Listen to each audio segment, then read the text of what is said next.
mariage, une institution millénaire. Mais savez-vous que la Bible nous révèle un secret extraordinaire sur cette union sacrée? Dans Genèse 2, 24, il est écrit « C'est pourquoi l'homme quittera son père et sa mère et s'attachera à sa femme, et ils deviennent une seule chair. » Que signifie vraiment une seule chair?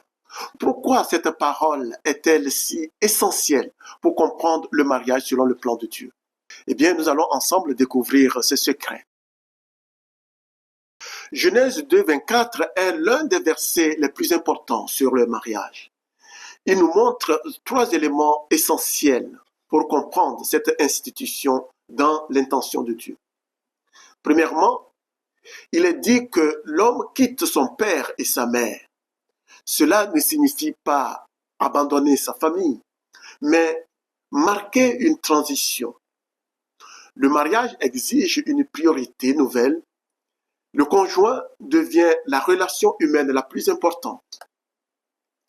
Ce départ symbolise l'indépendance et la création d'une nouvelle cellule familiale.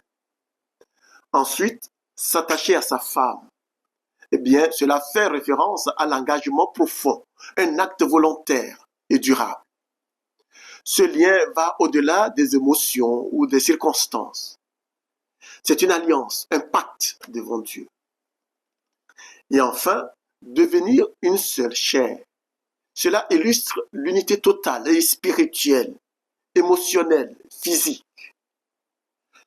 Ce précepte reflète l'intention divine que le mariage soit un lieu d'amour, de respect et de complémentarité.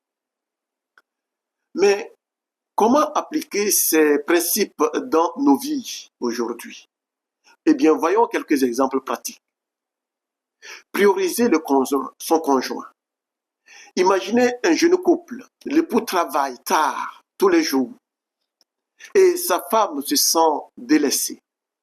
En se souvenant de Genèse 2, 24, il décide de rééquilibrer ses priorités pour consacrer plus de temps à leur relation. Cela améliore forcément cette relation. Cultiver l'engagement. Un autre couple traverse une crise. Plutôt que de renoncer, ils choisissent de travailler ensemble, rappelant que leur union est une alliance devant Dieu. Ils cherchent alors des conseils bibliques et prient ensemble pour restaurer leur lien.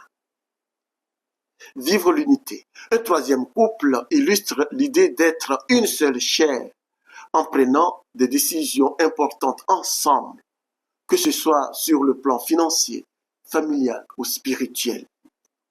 Le mariage, tel que décrit dans la Bible, est bien plus qu'une institution sociale.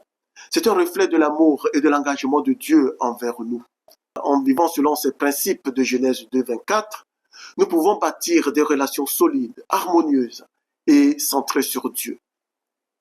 Eh bien, et vous, comment appliquez-vous ces enseignements dans votre propre vie? Partagez vos réflexions dans les commentaires et n'oubliez pas de vous abonner à notre chaîne Les Trésors de la Bible. Vous allez alors découvrir encore plus de richesses bibliques. Que Dieu vous bénisse et vous garde. Ciao.